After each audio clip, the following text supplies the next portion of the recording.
Okay, so we're going to look at the inverse of addition and subtraction as a method for calculations. So here we have 7 wholes, which is made up as 5 and 2. So I could write that as an addition calculation because I have 5 black plus 2 green, and altogether that makes 7.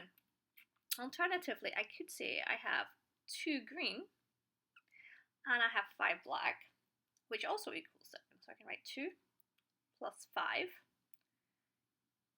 equals 7.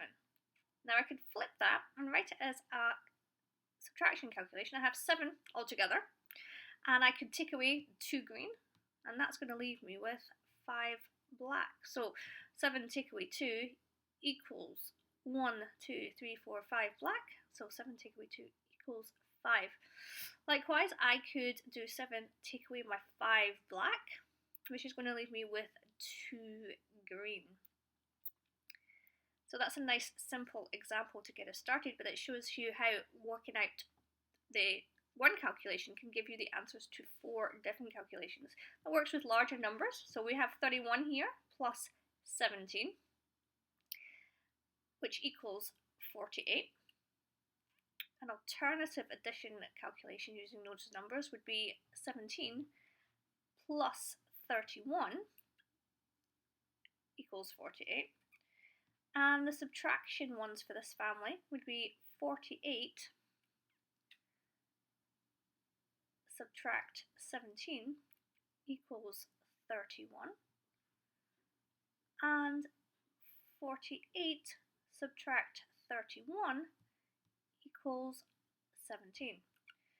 Now notice with these calculations that in the subtraction ones, the 48 is the biggest number. It comes at the beginning of the calculation. And in the addition ones, the 48 is again the largest number, and it comes at the end of the calculations. Okay, so like we did with addition and subtraction, we can apply the same concept to multiplication and division, because multiplication and division are also the inverse of each other. So as you can see here, I've drawn an array of 3 by 4 equaling total of 12. So then across the way I have 4 groups of 3, or 3 groups of 4, depending on which way you look at it. So here we can have 3 groups of 4. 3 times 4 equals 12. Or, looking down the way, I've got 4 groups of 3. So that would be 4 times 3 equaling 12. What about those division ones though? So I've got a whole group of 12 there. I'm going to divide that into 3 equal groups. So as you can see, if I take that, each group has 4 in it. So I'm going to write 12 divided into 3 equal groups equals 4 in each group. Alternatively, I could divide it into 4 equal groups. 1, 2, 3, 4.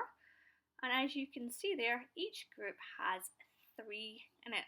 So to write that as a division calculation, I would write 12 divided by 4 is equal to 3. So that was quite a simple example using times tables that we know.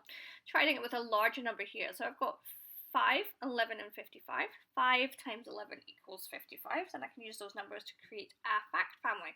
So 5 times 11 is 55,